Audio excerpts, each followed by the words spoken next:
Kalian itu nggak usah takut sama DC lapangan aku laku yang datang. Ada orang yang 12 bulan telat dibayar di aku laku, nggak ada ditengin sama DC lapangan. Jadi sudah setahun ya. Jadi begini penjelasannya. Assalamualaikum warahmatullahi wabarakatuh. Gimana teman-teman kabarnya, sehat selalu ya. Pada video kali ini kita akan membahas masalah gagal bayar dan keterlambatan pembayaran di aku laku. Ada seorang yang mengalami gagal bayar di aku laku selama lebih dari 12 bulan dan belum ditengin sama DC-nya. Nah, mengapa hal ini bisa terjadi ya? Kenapa kok bisa? Sedangkan ada orang yang katanya sebulan 2 bulan didatengin, bahkan seminggu. Ya memang sih kebanyakan DC aku laku itu emang datang ya. Nggak peduli berapa besar nominal ya yang belum dibayarkan, terutama jika melebihi dari 500.000.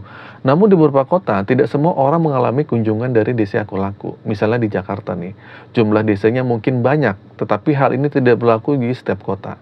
Sebagai contoh mungkin di kota Tegal atau di kota Tasik, ada 1-2 DC, bahkan mungkin tidak ada sama sekali. Hal serupa dapat terjadi di kota-kota lain seperti mungkin di Surabaya, atau di Semarang, di Sidoarjo, dan sebagainya. Namun, meskipun tersebar di berbagai tempat, bukan berarti jumlah DC-nya semakin banyak di setiap lokasi. Beberapa kota kecil mungkin memiliki sedikit atau bahkan tidak memiliki DC sama sekali.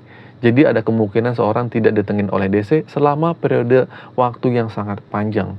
Bahkan jika mereka memiliki tunggakan yang sangat signifikan atau hutangnya itu yang besar. Tentu saja, faktor lain juga dapat mempengaruhi apakah seorang akan ditengin oleh DC atau tidak. Meskipun demikian, penting bagi kita untuk tidak terlalu takut terhadap kemungkinan kunjungan DC yang ke rumah. Jika kita terlalu takut, cenderung sering memeriksa HP kalian, pesan WA kalian, dan bertanya-tanya kapan DC akan datang, hal ini justru akan memberikan kesan bahwa kita sangat khawatir dan cenderung melakukan segala cara agar DC tidak datang. Bener kan? Nah, jadi gini, sikap seperti ini dapat dimanfaatkan oleh pihak DC untuk memberikan tekanan yang lebih kepada kalian yang sedang gagal bayar di aku laku. Mereka, si DC ini, mungkin akan menganggap bahwa kita mudah ditekan karena ketakutan kita. Nah, sebaiknya kita tidak terlalu takut dan tidak terlalu pusing tentang masalah DC lapangan datang atau tidak. DC mungkin akan datang, ya mungkin aja datang. Namun insya Allah, semua ini akan baik-baik saja. Perlu diingat bahwa urusan dengan DC adalah urusan perdata, bukan pidana. Oleh karena itu, tidak perlu terlalu khawatir akan resiko pidana.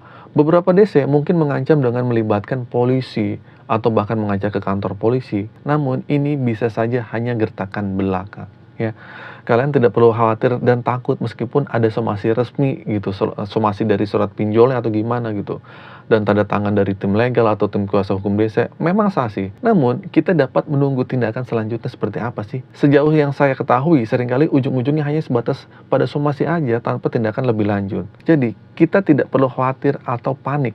Tetap hadapi dengan berani, dan jika memang DC datang, kita dapat menghadapinya dengan tenang, ya, dengan santai aja. Pikiran kita dan hati kita tetap tenang. Tidak mungkin semua masalah utang dibawa ke jalur pengadilan, ya. Proses pengadilan itu cukup merepotkan dan juga sangat rumit dan membingungkan. Jika semua orang memiliki utang harus masuk ke pengadilan, hal itu tidaklah mungkin. Bahkan dalam skenario terburuk di pengadilan pun, meskipun ini jarang terjadi atau nggak ada yang terjadi, sebaiknya teman-teman tahu bahwa urusannya perdata tidak seperti yang ada di film-film atau di acara televisi yang kalian lihat, bakal di persidangan lah, bakal di pengadilan atau gimana, itu enggak. Jadi lagi-lagi keputusan untuk datang atau tidaknya DC lapangan tidak selalu menjadi masalah besar dan dapat dipengaruhi oleh banyak faktor. Jadi intinya, kalian itu tidak perlu takut dan berpikiran macam-macam, ya, dan tidak perlu terlalu dipikirkan jika DC datang. Hadapi dengan sikap yang sopan, insya Allah mereka juga akan bersikap sopan.